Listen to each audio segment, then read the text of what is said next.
Donc bonsoir à toutes et à tous. Donc très contente de recevoir Thomas Day ici présent ce soir, qu'on suit pas mal en tant qu'auteur, pas mal en tant qu'éditeur aussi, puisqu'il dirige la collection Lune d'encre, pour ceux d'entre vous qui ne le sauraient pas. Et je te laisse la parole pour commencer, pour présenter tes lectures. Commençons. D'abord, j'ai commencé par un affreux... une demande d'excuses parce que j'ai pas pu préparer autant que j'aurais voulu parce que ce mois-ci a été très très dur. J'ai ma maison qui a été inondée le 6, il s'est passé des trucs avant, j'ai ma maison qui a été re-inondée ce matin, et donc j'ai failli t'appeler ce matin pour te dire je vais annuler parce que là ma femme est hystérique et elle veut absolument que j'éponge l'eau avant de partir à Paris, ce que j'ai fait, puis après il a fallu que je démonte la machine à laver et je l'ai remontée, ce que j'ai fait aussi, j'ai trouvé le problème, enfin bon. Voilà, donc je suis là, j'ai pas préparé autant que je voulais, mais je vais présenter des livres très différents. Donc globalement une BD, enfin un roman graphique et 7 livres. Alors c'est pas des livres, c'est pas les plus grands livres de littérature, c'est pas des classiques, c'est pas. Je me suis interdit les classiques, je me suis interdit les livres auxquels j'avais participé en tant qu'éditeur, je me suis interdit pas mal de choses. Je me suis dit je vais chercher des livres qui ont peut-être pas changé ma vision du monde, mais en tout cas qui ont eu un très gros impact sur ma vie de lecteur et dans mon parcours personnel. Donc je suis désolé si je parle beaucoup de moi, mais voilà. Donc je vais commencer avec Pyongyang de Guy Delisle, qui est un roman graphique. Alors depuis 2 ans, j'écris des scénarios de BD.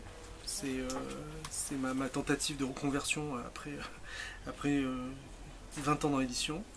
Et donc comme j'écris des scénarios de BD, j'ai lu énormément de BD ces dernières années, j'en ai acheté énormément, j'en ai encore acheté aujourd'hui. Et j'ai un gros problème avec les scénarios de BD ensemble, c'est que je les trouve pas bons. Et le seul vraiment scénariste que je trouve excellent, c'est Alan Moore, mais ça surprendra personne. Et encore, je trouve pas bon toujours. Je trouve très bon dans Watchmen, je trouve très bon dans V pour Vendetta, il y a d'autres trucs qui sont nettement moins convaincants. Et j'ai découvert vraiment par hasard, parce que la vérité c'est que je ne savais même pas qui était Guy Delisle, et je ne savais pas ce qu'il faisait ou quoi que ce soit, mais un jour je suis tombé en discutant avec je sais plus qui, sur Pyongyang. Et en fait j'ai un rapport avorté avec la Corée du Nord. Il y a quelques années j'ai essayé d'aller en Corée du Nord pour me renseigner, pour écrire quelque chose sur la Corée du Nord. Et mon père et mon frère m'ont dissuadé d'y aller. Ils m'ont dit, avec le caractère que tu as, avec le problème que tu as avec l'autorité, tout ça, il va t'arriver une connerie, il va falloir qu'on aille te chercher, qu'on paye des gens pour aller te chercher. Enfin, ça va mal se passer, ne pars pas en Corée du Nord. T'as un bébé, tout ça, pars pas en Corée du Nord. Et donc ils m'ont convaincu de ne pas y aller. Et lui, Guy Delisle, il y est allé. Alors, Pyongyang, c'est l'histoire d'un type qui travaille dans les dessins animés. Donc c'est autobiographique, hein, comme visiblement, je ne connais que celui-là, hein, de Guy Delisle. Il a écrit Chronique de Jérusalem, il en a écrit plein d'autres. Pour moi, je connais que celui-là. Et donc lui, il travaille dans les dessins animés, il est québécois, et il travaillait en Corée du Sud sur un projet de dessin animé, et puis on lui explique, la Corée du Sud c'est trop cher, on va finir le dessin animé en Corée du Nord.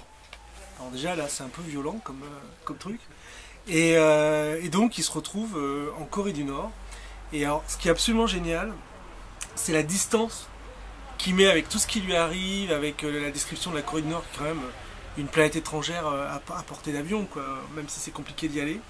Et par exemple, il va en Corée du Nord, le bouquin qu'il emporte avec lui, c'est 1984 de George Orwell. Je trouve déjà, mais c'est énorme. Et alors, il a un guide, on lui attache un guide.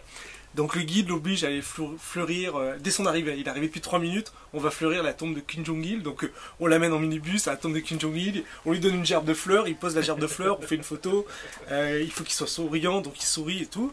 Donc bon, le rapport est un peu rude avec la Corée du Nord, mais il y a un guide qui parle français. Et donc quand il a fini 1984, qu'il y est assez vite, parce qu'en fait il n'y a rien à faire en Corée du Nord. Mais le soir, vous rentrez à l'hôtel, il n'y a qu'une seule radio, alors elle est sur plein de stations différentes, mais c'est toujours la même. C'est la radio d'État avec des chansons, c'est toujours la même chanson qui passe 250 fois. Donc c'est un hymne à la gloire du pays, etc. etc. Donc quand t'as entendu 3 fois la chanson, tu veux te suicider, donc t'arrêtes la radio, tu vois. Donc il n'y a pas la télé évidemment, t'as pas le droit à l'ordinateur portable, t'as pas le droit à l'appareil photo, et t'as pas le droit à ton téléphone portable. Tout ça est confisqué à l'entrée. On met ça dans une case quand tu arrives à l'aéroport de Pyongyang et on te le rend quand tu repars. T'as le droit à des livres. Donc il prend 1984, il torche 1984 en 2 jours, et il décide de donner 1984 à son guide. Alors son guide le remercie 25 fois en disant « Ah, un livre que je vais pouvoir enfin lire parce que le précédent français qui est venu, alors là tu expliques qu'il est québécois, mais c'est pas pareil et tout, le précédent français qui est venu, il m'a offert un San Antonio. Et franchement, à la page 3, je comprenais plus rien. Donc là, je vais peut-être avoir une chance de lire le livre et de le finir. Donc Guy Delisle explique, vous allez voir, c'est un livre très intéressant qui parle de concepts politiques, de novlangue, etc. Vous allez voir, c'est formidable, etc. etc. Et donc, c'est ces petites aventures dans cette ville incroyable qui est Pyongyang, où il y a 3 hôtels internationaux, globalement pour les gens qui vont bosser dans ce pays-là, qui sont étrangers. Donc les 3 hôtels internationaux servent tous la même nourriture, et les salles sont immenses, les salles de 200 couverts, il y a 2 personnes qui mangent. Rarement plus de 3. Il y a une salle de billard, mais il manque la boule 7, ou il manque un truc, ou il n'y a qu'une seule queue, enfin bon, ça va pas. Des fois, il n'y a pas les néons, quoi. Il n'y a pas les ampoules et tout. Et alors, le problème de la Corée du Nord, c'est qu'ils ont l'électricité que 8 heures par jour, le jour. Et donc, en fait, le soir, même pour lire le livre, c'est très très compliqué, parce que c'est des pays où, comme beaucoup de pays d'Asie, on est à une latitude où le soleil se couche assez tôt. Et sauf à y aller vraiment en plein été, quoi. Donc c'est la dèche, il est dans son lit, il s'emmerde, qu'est-ce que je peux faire? Je peux pas lire, j'ai pas de lumière, je peux pas regarder la télé, il n'y a pas de télé, je peux pas écouter la radio parce que c'est toujours la même chanson, etc., etc. Et il y a une scène qui est hallucinante dans ce bouquin. Il arrive dans le travail, enfin, il décrit l'endroit où il travaille, donc évidemment il y a plein de Coréens du Nord qui dessinent des petites bestioles. Il arrive et il voit des tas de feuilles qui volent, et il se dit putain, pourvu que ce soit pas le dessin animé sur lequel je suis en train de travailler, et non, ouf, c'est le dessin animé du mec qui déteste, qui bosse avec lui dans le bureau d'à côté. Et il est très très content. C'est pas mon... Voilà. Alors le dessin, je sais pas si... Quelqu'un l'a lu ici? Ouais. T'as bien aimé? Ah moi j'ai vraiment adoré. Alors c'est marrant parce que le dessin est... Quand on regarde... C'est sobre. Ouais, c'est sobre, mais on peut se dire c'est mal dessiné, quoi. Et en fait, quand on regarde vraiment les trucs architecturaux, etc., on s'aperçoit qu'il touche quand même le mec et que c'est faussement mal dessiné. Alors bon, c'est un roman graphique, il y a 150 pages, mais il y a des... je vais essayer de trouver une illustration de ce que j'avance. Bon, c'est la gerbe de fleurs, je pense. Ouais, gerbe de fleurs. Mais non, on voit pas trop la ville.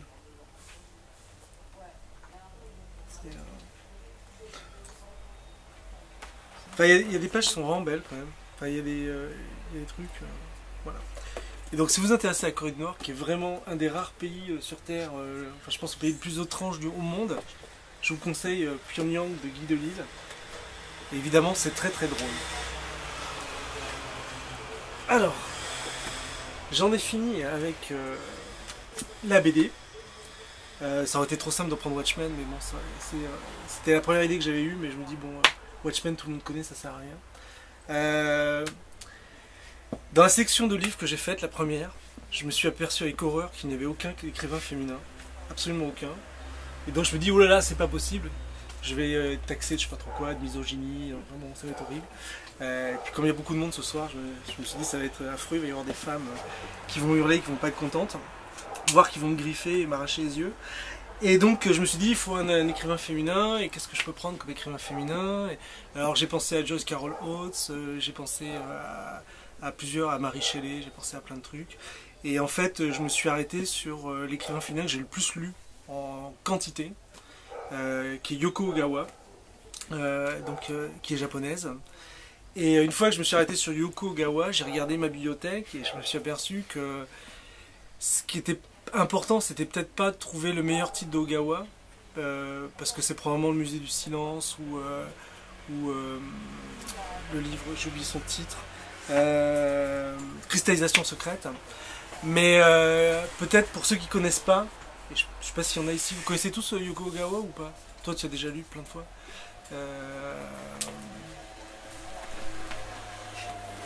Ouais, ça à mon avis c'est les 2 meilleurs. Mais c'est les 2 meilleurs qu'on en a lu plusieurs. Et donc pour commencer, j'ai choisi, alors j'avais le choix entre, j'ai vraiment hésité avec Hôtel Iris, qui est formidable, qui est un court roman, qui est vraiment, alors qui est un court roman érotique, mais extraordinaire. J'ai hésité avec L'Annulaire, mais bon, il y a le film, les gens connaissent maintenant l'histoire de la jeune femme qui perd son doigt, etc., etc. Et je me suis arrêté sur ce livre-là, qui a un avantage, c'est qu'il y a 3 textes dedans, qui est La piscine, les abeilles, la grossesse. Et ce sont des nouvelles, alors Yoko Ogawa, c'est une précision absolue dans l'écriture. On voit bien, ça arrive vraiment à un côté japonais, très précis, pas un mot en trop. L'art de la concision, même ses romans sont extrêmement précis, extrêmement denses. Dans les nouvelles, elle est extrêmement cruelle, et dans ce texte-là, elle est cruelle.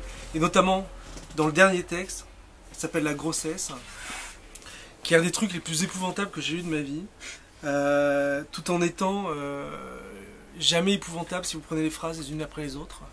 Mais ça finit très très mal. Je vais juste dire un petit morceau qui me semble assez... Les personnages de Ogawa sont souvent des femmes décalées, souvent des femmes qui ont des problèmes, ou alors ce sont des vieux monsieur qui sont assez pervers sexuellement, ce qui reflète bien, à mon sens, la société japonaise. Ils ont un rapport à la sexualité qui est très très étrange, notamment sur la culpabilité, tout ça. Et donc je vous lis juste un très court extrait de la dernière nouvelle qui s'appelle La grossesse. Je me demande de quelle manière elle a présenté sa grossesse à mon beau-frère. Je ne sais pas trop comment ils se parlent tous les deux quand je ne suis pas là. De toute façon, j'ai du mal à comprendre ce qu'est un couple. Cela m'apparaît un peu comme une étrange entité gazeuse, un corps éphémère, sans contour ni forme, qu'on a du mal à distinguer dans la transparence de son flocon triangulaire au laboratoire. Ma sœur a planté sa fourchette dans son omelette en murmurant que c'était trop poivré. Comme il faut toujours qu'elle fasse des réflexions sur ce qu'elle mange, j'ai fait semblant de ne pas avoir entendu. Des gouttes de liquide jaune, d'œuf à moitié cuit, sont tombées des dents de sa fourchette. Mon beau-frère mangeait un kiwi coupé en rondelles. Je déteste les kiwis à cause de leur multitude de petits grains noirs qui me font penser à un nid de minuscules insectes. Aujourd'hui, il était bien mûr et sa chair était fondante. Des gouttes perlaient sur un mode de beurre blanche qui suintait dans son beurrier. Voilà, c'est de l'ambiance, il y a un malaise et le malaise va monter et va culminer sur la dernière ligne de la nouvelle qui est hallucinante, vraiment hallucinante. Donc si vous ne connaissez pas Hôtel Iris, L'Annulaire ou ce recueil de 3 textes, si vous connaissez, surtout poursuivez avec le Musée du Silence, Cristallisation secrète, et puis un recueil de nouvelles qui est assez étonnant, où toutes les nouvelles sont mêlées, entremêlées, qui s'appelle Triste Revanche, que j'avais trouvé assez fortiche. Et je vois Monsieur Nebal qui hoche la tête, qui est d'accord avec moi. Donc dans les écrivains qui ont vraiment compté dans ma carrière de lecteur, qui ont compté dans le sens où ça surprendra personne ici, moi j'ai plutôt commencé à lire de la science-fiction, Jules Verne. Et à 12-13 ans, je lisais beaucoup d'ailleurs Edma, parce que c'est ce que ma mère lisait, que je les prenais. Et après j'ai essayé de lire des fleuves noirs et j'ai vraiment pas réussi. Et ça, je pense, conditionné beaucoup de choses dans mon goût à la science-fiction. J'ai découvert la littérature par Jules Verne d'abord, parce qu'il y en avait plein à la maison. Et puis après j'ai lu Dune de Frank Herbert, parce que ma mère me l'a offert très tôt. Puis après j'allais chez les bouquinistes acheter des Jack Vance, notamment des J'ai lus. Et la science-fiction, j'en ai fait, parce que c'était pas une période comme maintenant où il y a beaucoup de livres qui étaient publiés. La science-fiction, vers 15-16 ans, j'en ai fait un peu le tour. Et il y avait assez peu de choses qui me surprenaient. Et je me suis intéressé à d'autres littératures. Et j'écrivais depuis déjà des années. Hein. Et donc ma mère, qui était très... à la fois très catholique, très à droite, mais qui avait des goûts très éclectiques, qui m'avait parlé de ça, j'y reviendrai, et qui m'a conseillé de lire Bukowski et John Fante. Et Jacques Kerouac sur la route, que j'ai pas beaucoup aimé quand j'avais 15-16 ans. Mais par contre, Bukowski, à 15-16 ans, j'ai trouvé que ça le faisait carrément. Et j'ai commencé Bukowski avec ce livre-là, donc là c'est vraiment la nostalgie, c'est Contes de la folie ordinaire, qui est un livre assez... alors il y a Contes de la folie ordinaire, Nouveau Contes de la folie ordinaire. Bukowski c'est souvent très autobiographique et globalement moi je trouve que c'est un styliste hors pair, il a un vrai style. Alors c'est une espèce de style invisible, ça peut paraître très simple, ça peut paraître très facile, En fait, quand on écrit, on voit que c'est ni simple ni facile. Et pareil, lui, il est assez dans l'épure, mais pas du tout comme Yoko Gawa qui est dans la précision et tout. Bukowski, lui, il va être dans le ressassement et dans les formules choc. Et Les Contes de la folie ordinaire, c'est un des rares livres de Bukowski où il y a une vraie volonté narrative de raconter des histoires. Et des histoires qui ont une chute ou qui n'ont pas de chute. Mais il y a une progression des personnages, il y a une progression des histoires qu'on ne retrouvera pas après dans Woman, qui à mon sens est son meilleur livre, mais pas le livre avec lequel il faut commencer Bukowski. Et qui est, malgré tout ce qu'on peut penser de Bukowski, qui est vraiment un personnage étrange, qui est un très beau livre d'amour pour les femmes. Et là, je voulais vous lire, pas un morceau de Bukowski, ça vous le ferez, si vous ne l'avez jamais fait, vous le ferez tout seul, mais je voulais lire le début de la préface de ce livre-là, qui résume juste la première page et le petit paragraphe derrière, qui résume à mon avis Bukowski en une page. Alors c'est très très fort, donc c'est Jean-François Bizot qui a écrit ça, et ça s'appelle Le jour où j'ai rencontré Bukowski. J'avais envie de voir la gueule de Charles Bukowski, l'écrivain de Los Angeles.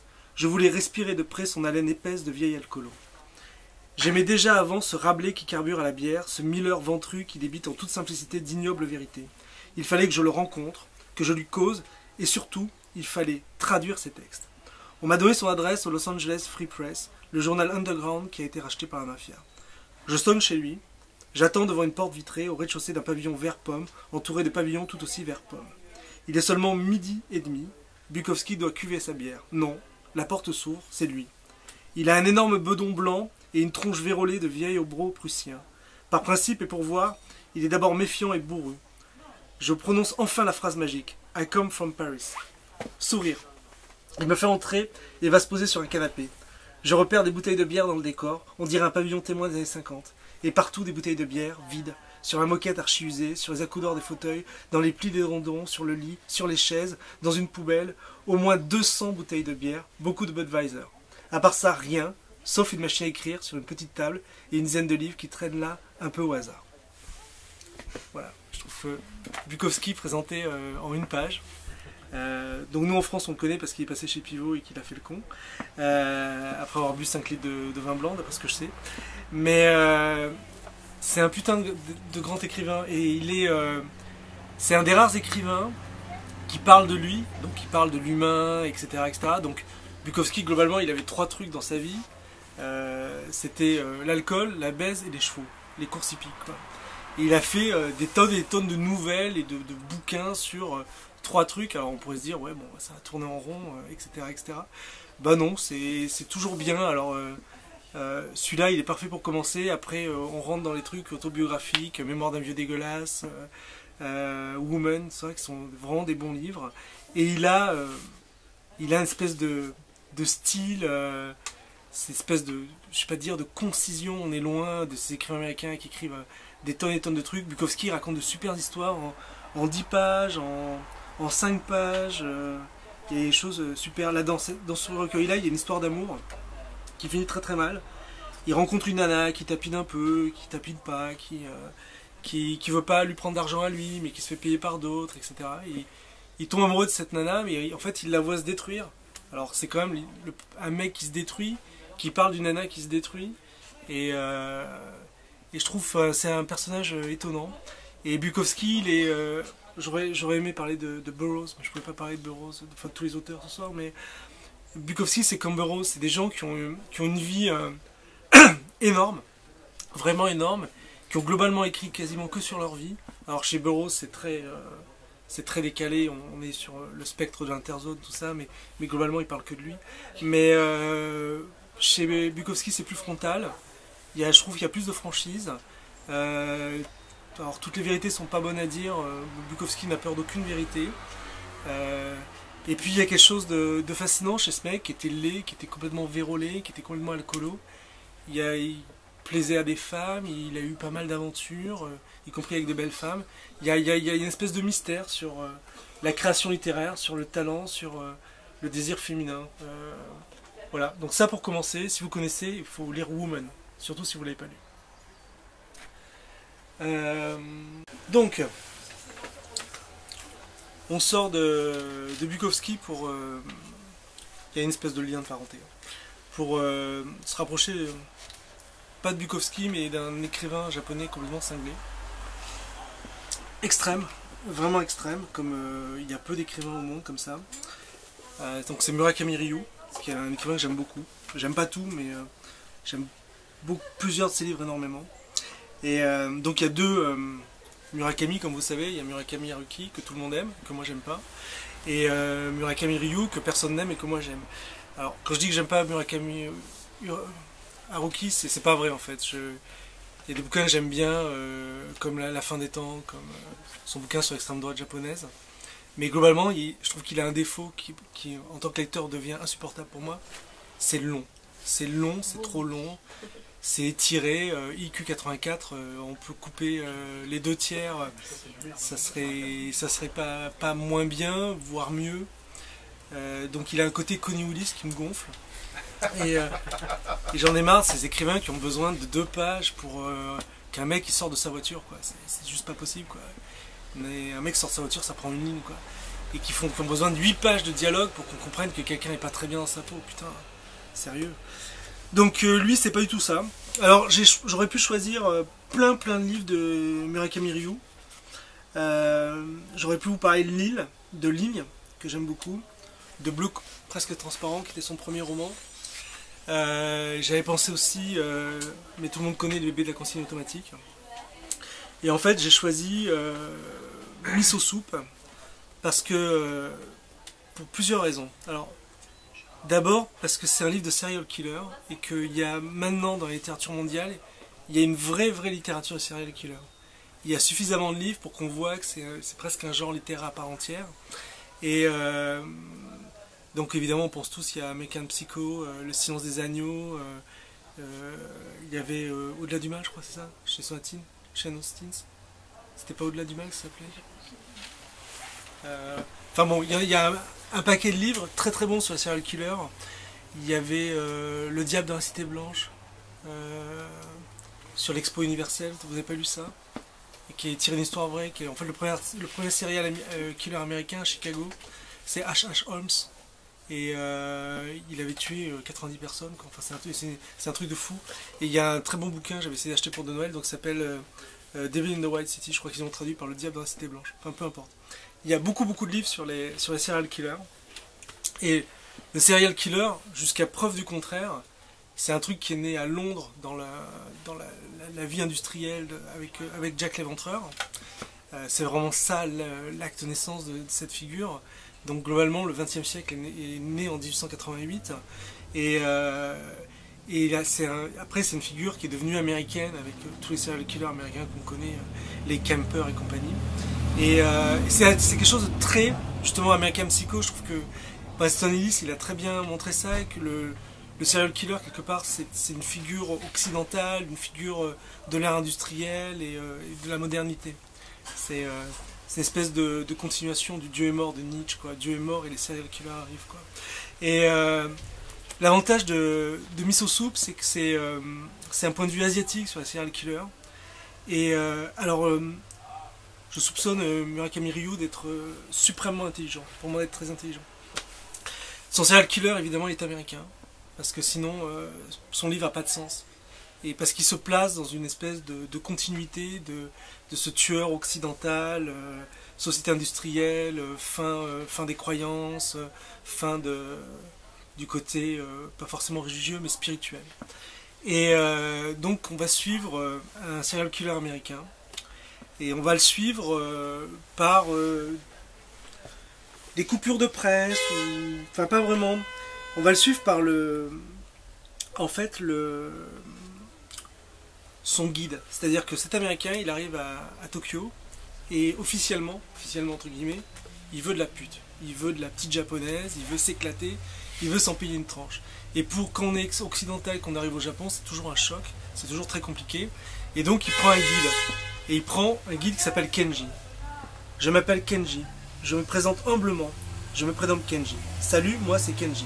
Tout en me demandant pourquoi il y avait autant de façons de se présenter en japonais et autant de façons de dire je déclare à l'américain My name is Kenji. Donc le livre commence comme ça. Kenji rencontre cet américain, Frank. Et après, Kenji va va entendre parler de choses affreuses qui ont lieu à Tokyo, dans le quartier de Shinjuku, qui est super connu. Et on va suivre donc un japonais qui montre la vie nocturne d'un américain, et un américain qui, pour son plaisir, démembre des japonaises en leur arrachant les bras ou les jambes, ou en les violant, etc. etc. Et là où ça pourrait être juste glauque, sordide et pas très intéressant, il montre je pense qu'il est au-delà d'American Psycho. Il montre vraiment le niveau de réflexion sur ce que c'est de tuer quelqu'un, ce que c'est de tuer des gens et de les violer et de détruire une vie humaine, et le manque d'empathie. Et aussi il montre en parallèle un jeune désœuvré japonais qui va rentrer dans une espèce de jeu du chat et de la souris avec cet américain, et puis jusqu'où on peut aller, parce qu'il commence à avoir des doutes, Kenji, assez vite, jusqu'où on peut aller pour gagner sa vie, pour ramener à manger à sa petite copine, pour continuer sa vie, etc. etc. J'avais pensé présenter un autre livre ce soir qui en fait est plus disponible, j'ai l'impression, qui était Indian Killer de Sherman Alexie, qui est quasiment unique dans la littérature américaine, parce que c'est un tueur en série indien d'Amérique, amérindien, et globalement ça n'existe pas. Il y a plein d'ethnies qui n'ont pas de serial killer. Il y a plein de groupes ethniques qui ne produisent pas de serial killer. Et donc voilà, il y a des comme ça, dans cette espèce de littérature de serial killer, qui est maintenant une littérature immense, parce qu'on a beaucoup écrit, et puis il y a des choses vraiment pas bonnes, il y a des choses bonnes. Je mets vraiment dans mon... Alors moi j'aime beaucoup Le Silence d'Agneau, qui est commercial et tout, mais qui je trouve vraiment un très bon livre. Là on n'est plus dans le commercial, on est dans la littérature. On est face à un écrivain japonais qui affronte la littérature, qui affronte le style, qui affronte des personnages, qui affronte des problématiques, la spiritualité, le meurtre, la destruction d'un être humain et tout. C'est profond. Je pense que ça va plus loin que American Psycho. Ryu, c'est un grand écrivain. Alors il nourrit, un peu comme Mishima, il a beaucoup de points communs avec Mishima. C'est assez étonnant de regarder. Il nourrit une vraie haine pour les États-Unis. Je pense qu'il n'est pas ouvertement raciste, mais je pense que Ryu est raciste. Il déteste les Américains, il déteste la culture américaine. Il passe son temps à dénoncer la fin de la culture japonaise via les burgers, les pizzas. Il y a de ça dans tous ses livres quasiment. Et notamment dans Bleu presque transparent, où des jeunes japonais se prostituent avec des soldats américains, quoi. Des deux sexes d'ailleurs. Et souvent c'est des garçons qui couchent avec des garçons, quoi. Voilà. Très bon bouquin, très dur, vraiment perturbant, et c'est aussi pour ça qu'on aime la littérature. Alors, ça c'est un autre livre dans mon parcours de lecteur. Depuis 15 ans, je donne des cours à l'INFL, l'Institut national de la formation des libraires, sur la science-fiction, la littérature américaine, la littérature, ça dépend, plein de choses. Et j'ai évidemment, mon cours le plus assidu, c'est sur la science-fiction. Donc j'ai 3 classes par an, à peu près 160 élèves. Et après j'ai des bacs pro, donc c'est une dizaine, des apprentis, une quinzaine. Et tous les ans, je commence mon cours sur le même truc, c'est-à-dire la définition de la science-fiction, qu'est-ce qu'un livre de science-fiction. Et tous les ans, je leur montre à quel point la science-fiction c'est quelque chose de large, en prenant exemple sur ce livre de Peter Hugg qui s'appelle Smilla et l'amour de la neige. Donc ce livre-là, il est publié par Point. Pas de couverture de science-fiction, pas de titre qui fait penser à la science-fiction. Peter Hugg n'est pas forcément très connu des lecteurs de science-fiction, même si lui-même se considère comme un enfant de Jules Verne. C'est pas moi qui le dis, c'est lui. Il a écrit... Alors j'ai lu tous ses livres, ils sont tous décevants, sauf celui-là. C'est comme ça, c'est la vie, enfin c'est mon point de vue. Et ça, c'est un pur chef-d'œuvre. Ça raconte l'histoire d'une jeune femme, Smilla, qui a passé toute son enfance au Groenland et qui sait lire la neige, les traces de pas dans la neige, la vie de la neige, comment elle se transforme, etc. Qui connaît les fameux, je sais pas combien il y en a, 17 ou 18 noms inuits pour la neige, et ainsi de suite. Et cette jeune femme a un gros problème avec les hommes. Elle a du mal à avoir des relations, même pas sexuelles, des relations avec les hommes. Globalement, elle trouve que c'est des gros porcs qui sont pas très intéressants et elle a du mal à trouver chaussure à son pied et elle est même pas sûre de vouloir enfiler une chaussure.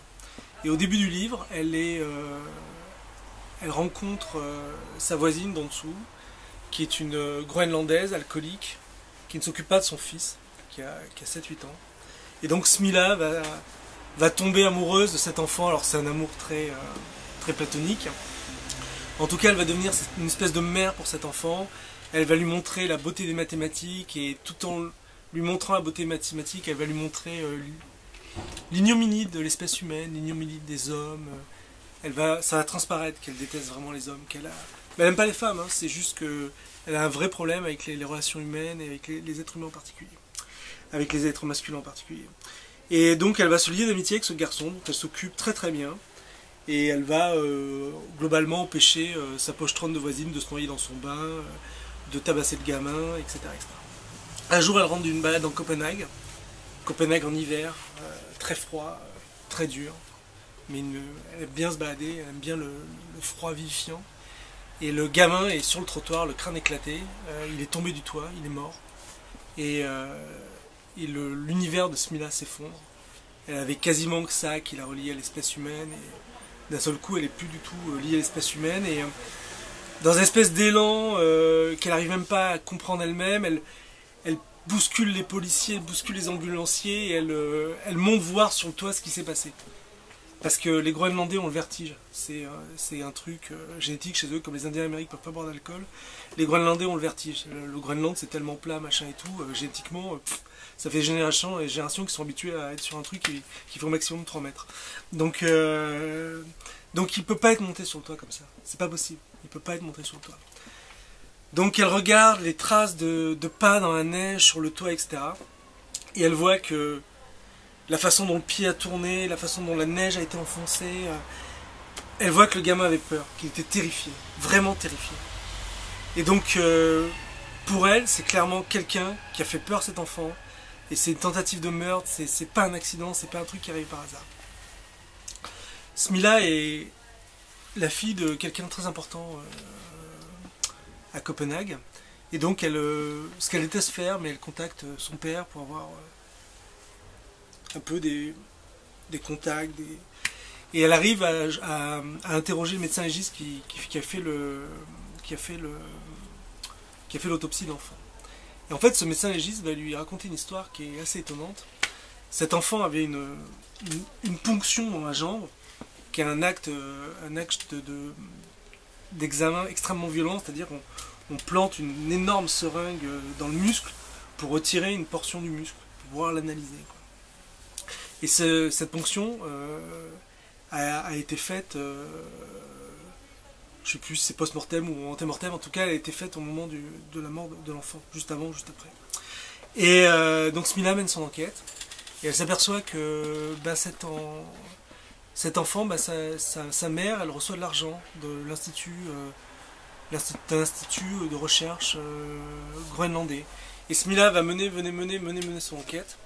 Et elle va rencontrer un homme qui va avoir une importance dans cette enquête. Et là, le monde de Smilla, qui s'est déjà effondré une fois avec la mort de l'enfant, va s'effondrer une deuxième fois parce qu'elle va tomber amoureuse. Alors, je ne veux pas vous raconter tout le livre. Juste, c'est de la science-fiction. Il y a une raison. Je ne vous dis pas laquelle. Si vous avez vu le film de Bill Auguste, vous savez. Si vous n'avez pas le film, je ne raconte pas. C'est un putain de livre de littérature, c'est un portrait de femme qu'on n'a quasiment jamais lu, et je trouve que la seule scène entre guillemets de sexe qu'il y a dans le livre, avec Smilla évidemment, c'est une des plus belles scènes que j'ai lues d'amour dans ma vie. Ça n'a pas forcément lui porter chance, mais ça c'est un autre problème. Voilà, c'est un très très grand bouquin, un de mes préférés. J'essaye toujours de le vendre à mes étudiants et à mes étudiantes, j'y arrive assez souvent. J'ai, comme on dit, un énorme taux de satisfaction sur cet ouvrage, puisqu'on vient souvent me dire oui, vous m'avez conseillé de lire ça, c'était formidable, j'ai adoré. Oula, alors là, c'est la brique absolue. Donc Space Opera qui déchire. C'est la première fois que j'ai un livre comme ça, Space Opera, qui n'est pas écrit par Peter F. Hamilton. Hein. Ça n'est jamais arrivé avant. Donc ce n'est pas un Space Opera qui déchire. Anaïs fera jouer avec ses bandes après. Alors, dans tout ce que je vous ai présenté jusqu'ici, il n'y a rien de français. Alors il y a une raison, hein, c'est que franchement je déteste la littérature française contemporaine. J'ai pas lu un livre récemment qui m'est retourné à part Les âmes grises de Claudel. J'ai trouvé très bien, mais c'est tout. Puis après j'ai lu un autre livre de Claudel, j'ai trouvé très pas bon, et donc j'ai pas continué. Et donc j'ai un vrai problème avec la littérature française, j'en lis pas. Quand j'en lis je suis déçu, et pourtant c'est ma langue maternelle, etc. Ça devrait m'intéresser. Et en fait, si je cherche des trucs français qui me plaisent, j'en trouve. Alors ils sont tous morts, hein. Là au moins c'est clair. Je vais lire du Maupassant, je vais lire du Flaubert, je vais lire des choses comme ça. Et un des personnages les plus impressionnants de la littérature française, pour moi, c'est Sade. Alors, Sade, c'est un personnage vraiment complexe et paradoxal, parce que de prime abord, quand on regarde l'œuvre sadienne, on se dit, ah, je dis pas c'est formidable, mais c'est la liberté, c'est, je sais pas, c'est le libertinage, la débauche, l'art dans ce qu'il a de plus extrême, donc une espèce d'élan vers la liberté qui va trop loin, mais globalement c'est de l'art. Alors, on peut avoir l'impression inverse en lisant Sade et en analysant sa pensée, c'est que c'est du fascisme. Je pense que c'est difficile de trancher. C'est-à-dire que quand Sade écrit et professe que toutes les femmes doivent se prostituer parce que sinon elles sont incomplètes, etc., c'est de la pure... alors c'est pas du fascisme dans le sens italien du terme, mais c'est du pur totalitarisme. On ne peut pas trouver plus totalitaire que ça. Le principe même d'avoir un corps humain, c'est que votre corps vous appartient et vous êtes seul juge de ce que vous faites avec votre corps, avec qui vous faites quelque chose, si vous voulez faire quelque chose. Et surtout, c'est vous qui avez le droit de dire non avant toute autre forme de procès. Donc on ne peut pas imposer aux gens des choses qu'ils ne veulent pas, et on ne peut certainement pas imposer aux femmes de se prostituer. Donc il y a une vraie perversion de la pensée. Et à côté de ça, on a un personnage, donc Sade, qui a écrit des choses qui ont révolutionné la littérature, qui ont une vraie importance dans la littérature française, qui ont des vraies qualités littéraires, n'ayons pas peur des mots. Et donc c'est un personnage extrêmement ambigu. Ce livre-là,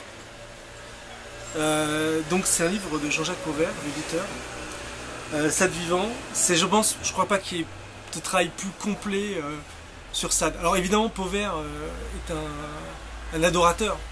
Il ne va pas avoir le même type de réflexion politique et de réserve que je peux émettre sur le personnage et tout. Mais c'est un adorateur et en même temps, il relate bien dans ce livre-là tous les scandales sadiens qui sont venus avant les livres. Et quand même, les scandales du début de la vie de Sade, c'est quelque chose. Hein. Il embarque une nana en lui promettant qu'elle va être sa gouvernante et globalement, il la flagelle, il la viole et l'oblige à se masturber avec un crucifix. Bon, pas tout à fait l'idée que je me fais d'avoir une gouvernante, mais bon, peut-être que Sade, il avait d'autres idées. Il a donc pas mal de scandales à son compte, il est tombé amoureux de certaines femmes, il a raté tous ses mariages, etc. Il a une vie incroyable, hein, parce que Sade, évidemment, il est lié à la Révolution française, il est lié à la prison, il va être emprisonné une bonne partie de sa vie, 13 ans je crois. Il est lié à l'hôpital psychiatrique, il finit sa vie dans un hôpital psychiatrique où les médecins qu'il soigne disent qu'il n'est pas fou, mais par contre il rend fou tout le monde, il faudrait absolument s'en débarrasser et le mettre ailleurs. Comme il s'emmerde dans cet hôpital psychiatrique, il fait fabriquer par divers tailleurs de Paris des godemichés qu'il se fait livrer à l'hôpital psychiatrique, il organise des pièces de théâtre avec les fous, mais pas qu'avec les fous, il fait venir des acteurs renommés pour jouer dans les pièces de théâtre, etc. etc. Il a une vie incroyable. Il a inspiré, à mon sens, un des plus grands films du cinéma qui est Salo, les 120 journées de Sodome de Pasolini. C'est un personnage extrême, totalement indéfendable, et j'essaierai pas de le défendre, hein, et totalement infréquentable, et de toute façon j'aurais pas à le fréquenter, quoi qu'il arrive. Mais il est important parce qu'il fait partie des rares personnes dans la littérature où on peut dire il y a un avant et un après Sade, quoi. Et il est tellement important que l'adjectif sadique est rentré dans les mœurs, etc., etc. Mais il est indéfendable parce que, pour ce que je disais tout à l'heure, chacun a le droit de disposer de son corps comme il veut. Et à mon sens, toute pensée qui va dans le sens contraire est voilà, indéfendable. Je ne trouve pas d'autre mot. Si vous vous intéressez à Sade, c'est vraiment la Bible. Alors, j'ai aussi choisi ce livre pour une autre raison, pour parler des éditeurs. Parce que c'est Le Tripode, Attila, etc., etc. Et que ces gens-là, avec tout ça en ouverture, avec pas mal d'éditeurs qui sont arrivés ces dernières années, ils font un travail remarquable, y compris sur la fabrication des objets. Enfin, il y avait Enigmarsher qui était très très beau en termes de fabrication. Et moi, je suis toujours... bon, là, c'est plus le cas maintenant, mais j'étais toujours frustré chez De Noël de ne pas réussir à imposer des objets, l'idée de faire des objets. Alors, j'ai réussi une fois ou deux, notamment avec Clear et puis avec Anamnèse de Listar. Mais je trouve que à l'heure du numérique, etc., etc., il faut qu'on se pousse plus à faire des objets, des livres. Bon, alors ça, c'est chiant à lire, ça, je vais pas vous mentir. Moi, personnellement, j'aurais été éditeur, je l'aurais coupé en deux. Hein. J'aurais fait 2 tomes. Parce que quant à ça, c'est comme Le Vaisseau Ardent, quoi, qui était prévu en 2 tomes chez De Noël, on m'a obligé à le faire en un seul. Voilà. Donc là, vous prenez quand même 1300 pages de Sade, enfin 1200 pages. Mais bon, c'est un travail éditorial remarquable. Le travail de Pauvert est absolument remarquable. Grand bouquin. Pour ceux qui s'intéressent évidemment au personnage sulfureux du divin marquis.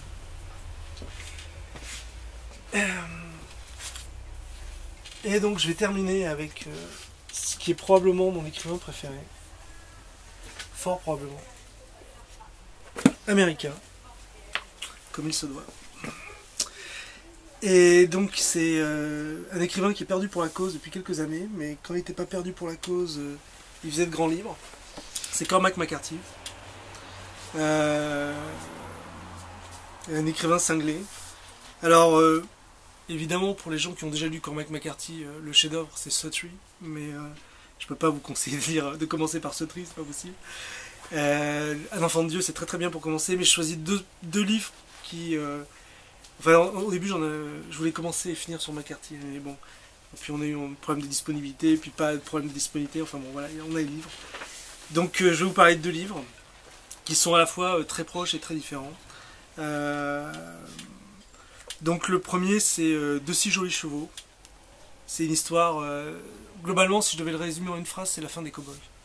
Voilà, on est dans les années 40, 50, aux États-Unis, les cow-boys c'est fini, ou c'est en train d'être fini. Et on va suivre 2 adolescents qui ont décidé que les cow-boys c'est pas fini, mais le seul moyen de perpétuer le truc d'être à cheval et de conduire des taureaux et puis d'être en lien direct avec la nature, tout ça, c'est d'aller au Mexique. Et donc ils font un immense voyage vers le Mexique, où évidemment un des deux va tomber amoureux d'une Mexicaine, bon ça va pas bien se passer, etc. etc. Alors c'est un livre, bon, moi je suis pas cavalier, j'ai fait cheval 2 fois dans ma vie, c'est un livre qui m'a fait aimer les chevaux, alors qu'a priori ça m'intéresse pas du tout, quoi. En tout cas moins que les motos et moins que d'autres trucs.